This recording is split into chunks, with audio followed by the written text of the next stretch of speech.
Queremos dizer que a conferência do Ministério Razão para Viver é uma conferência promovida pela Primeira Igreja Batista e, na verdade, nós estivemos planejando esse evento.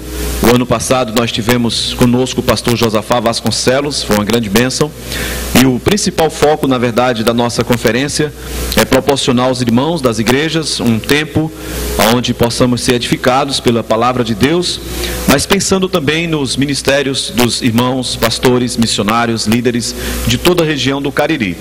Inclusive, reforçar amanhã, às 8 da manhã, um convite a todos os homens seminaristas aqui presentes, pastores, missionários, os irmãos da Primeira Igreja, estão convidados para esse tempo conosco. Amanhã, às 8 da manhã, começando com um café, vamos ter 2 palestras amanhã pela manhã. O pastor Marcos Granconato estará falando sobre o pastor e a família, e o pastor Almir Marcolino estará falando sobre o pastor e a oposição no ministério. Então são temas bem relevantes e certamente que Deus tem muito a nos dar durante esses dias. Está conosco o pastor Marcos Granconato. Inclusive nós temos alguns desses livros aqui que ele trouxe. A Essência do Evangelho de Paulo é uma análise da Epístola aos Gálatas. Nós vamos ter livros expostos durante esses dias. O pessoal da Conteúdo está com livros aí que você pode aproveitar após o evento. E nós temos alguns desses aqui. Então você pode ver com o João, lá da Conteúdo, e pode adquirir este excelente livro, uma análise da carta de Paulo aos Gálatas. O pastor Marcos Granconato, ele é pastor da Igreja Batista da Redenção, em Atibaia, e é professor do Seminário de Teologia Sistemática, do Seminário Bíblico Palavra da Vida. Também leciona História Eclesiástica no Seminário Teológico de Guarulhos e é graduado em Teologia e também em Direito. E nós temos, pela graça de Deus, a presença dele conosco durante esses dias. Louvamos a Deus por sua disponibilidade, por sua vinda para estar conosco durante a nossa conferência. Então quero convidar o pastor Marcos Granconato, desejando de antemão que o Senhor o abençoe ricamente.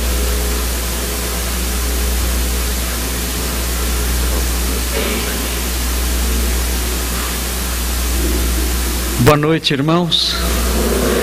Eu quero agradecer aos organizadores a oportunidade que me dão de falar, de ter a honra de falar nesta conferência, que eu sei que é um evento muito especial para vocês aqui desta igreja. Então quero agradecer. Quero agradecer também as manifestações de carinho de vários irmãos que já me conheciam de outras oportunidades aí, e que eu, por não ter uma memória de elefante, eu não consigo lembrar dos nomes e até dos rostos, mas vários irmãos, desde que eu cheguei hoje à tarde, vários irmãos desde que eu cheguei me encontraram e disseram: pastor, já conheço você, já vi você em algum lugar aqui ou acolá, enfim, em São Paulo, aqui em Fortaleza. Outros me viram na conferência da editora Fiel, e vários vieram me dar um abraço, me cumprimentar e dizer que estavam orando por mim. Eu agradeço muito essas manifestações tão especiais, tão lindas, de carinho, que nós só encontramos, no meio do povo de Deus. Em nenhum outro lugar nós encontramos isso. Então, muito obrigado, meus queridos irmãos. E eu estava imaginando de que modo eu poderia fazer essa igreja tão especial, tão rica, tão linda e tão carinhosa, se lembrar de mim por mais tempo do que eu lembro deles, né? E eu achei um jeito muito fácil. Eu vi que vocês fazem aniversário no dia 22 de julho. Eu li ali atrás aquelas inscrições ali, e está dizendo que vocês foram organizados no dia 22 de julho de 1947, não é isso? É isso? Muito bem, eu nasci no dia 21 de julho, não foi de 47, mas foi no dia 21 de julho. Quando vocês comemorarem o aniversário de vocês, lembrem-se de mim. Fica fácil. Então, quando forem fazer a comemoração do aniversário da igreja, pastor, lembrem-se de mim, de orar e me incluir nas suas súplicas, nas suas orações, porque tem um ministério que é bastante carregado. Lidero uma igreja em São Paulo, temos 2 congregações no interior de São Paulo também. Eu leciono em 2 escolas, e também tenho que pastorear uma 3ª congregação composta por uma esposa e 3 crianças. Então, talvez é a congregação que me traz mais responsabilidade, pastor. Então, por favor, lembre-se de orar por mim, pelos meus trabalhos. Irmãos, o tema que eu devo abordar nesta noite com os irmãos é relacionado a lições da história. E hoje à noite em especial, nesta semana o tema será esse, lições da história, que é algo relacionado à minha área de formação. Eu tenho estudado ao longo dos anos história eclesiástica e história do pensamento cristão. E eu quero compartilhar algo disso com os irmãos. Mas não quero só compartilhar história eclesiástica ou história do pensamento cristão com os irmãos. Eu quero apontar, na medida em que o Espírito Santo, na medida em que o nosso Deus me capacitar para isso, eu quero apontar para os irmãos lições importantes relacionadas à história do pensamento cristão e à história eclesiástica. Hoje, em especial, nós vamos falar sobre lições da história no uso da Bíblia. É muito importante esse tema. A relevância desse tema é incalculável, é muito importante, porque nós estamos vivendo numa época de terríveis crises acerca do modo como nós devemos usar a Bíblia. Algumas pessoas usam a Bíblia de uma maneira assustadora. Nós não entendemos como elas conseguem fazer com a Bíblia aquilo que temos visto elas fazerem. Eu tenho visto algumas exposições bíblicas que não se relacionam em nada com aquilo que o texto bíblico realmente está dizendo. Eu costumo algumas vezes, quando eu tenho férias, o que acontece com uma certa raridade, eu costumo visitar outras igrejas. E eu vou em outras igrejas com um desejo muito sincero e muito intenso de ouvir a palavra de Deus sendo pregada. Eu me sento ali com a minha família, eu abro a Bíblia na hora do sermão, a hora que eu mais espero é a hora do sermão, sem hipocrisia. Eu realmente tenho necessidade disso. Eu preciso sentar e escutar a palavra de Deus sendo explicada, sendo exposta e sendo aplicada.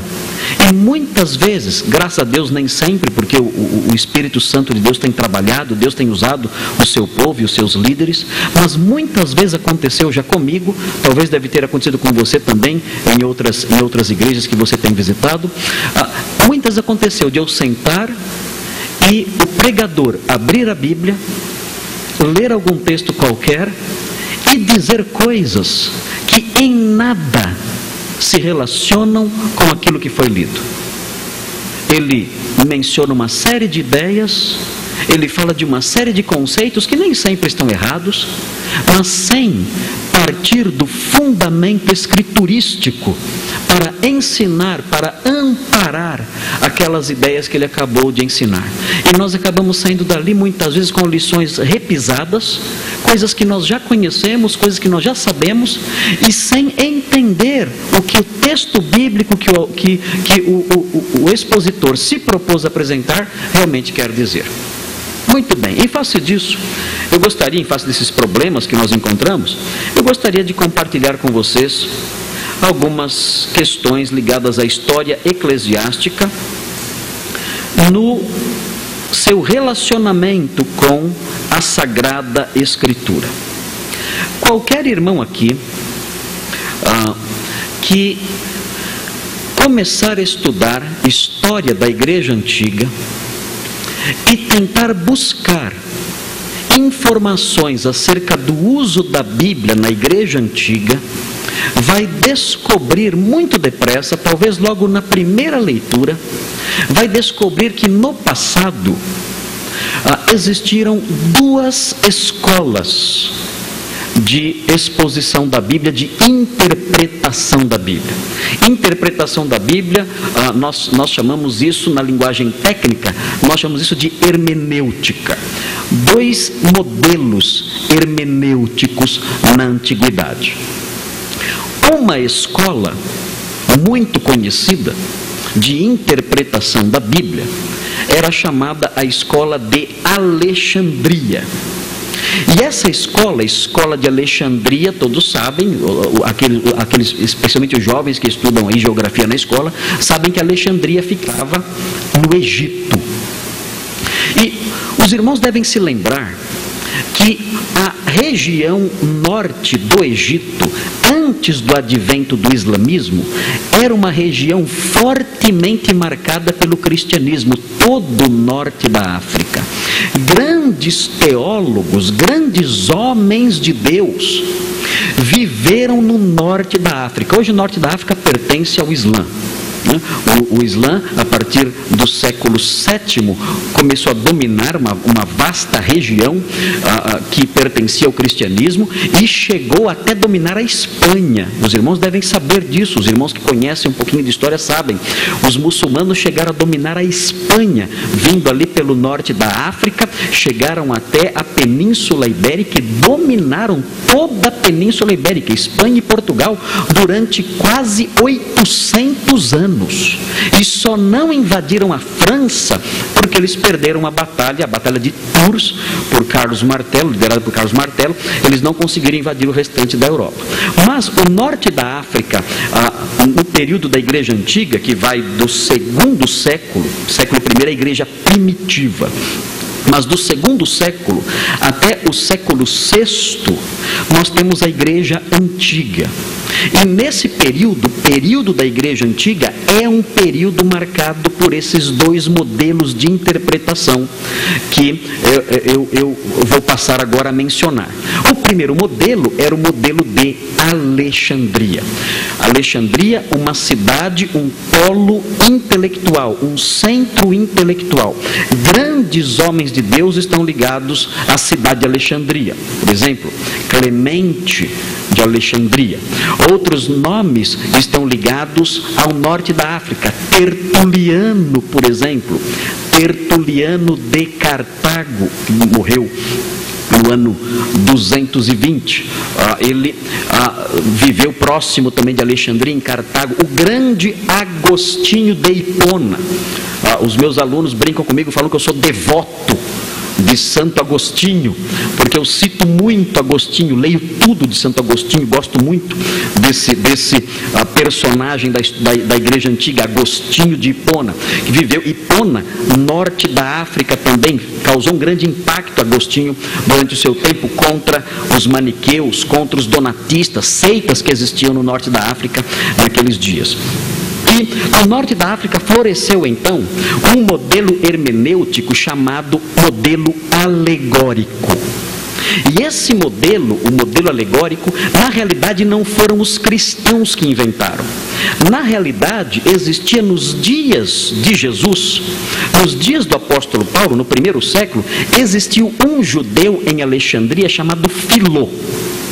E Filo, ele teve por objetivo fazer com que as escrituras do Antigo Testamento fossem recepcionadas pelos intelectuais platônicos de Alexandria. E com esse objetivo, a fim de mostrar que as escrituras não apresentavam um Deus vingador, ele espiritualizou os escritos do Antigo Testamento. Ou seja, quando a Bíblia fala que Deus se irou, não é bem isso que ela quis dizer, ela tem um outro sentido. Quando a Bíblia fala que Deus se arrependeu, isso na realidade tem um sentido figurado. Claro que essa linguagem realmente é uma linguagem antropomórfica ou antropopática, como os exegetas costumam dizer, mas Filo dava ao Antigo Testamento todo um sentido alegórico, todo um sentido espiritual. E os cristãos de Alexandria tenderam nessa direção também. Por exemplo, o maior proponente desse modelo, desse método, foi Orígenes de Alexandria. Orígenes de Alexandria propôs que um texto bíblico deveria ser entendido em 3 dimensões. A dimensão literal. Então você lê um texto bíblico, tem aquele sentido literal que você vê lá. Um sentido moral, algo que se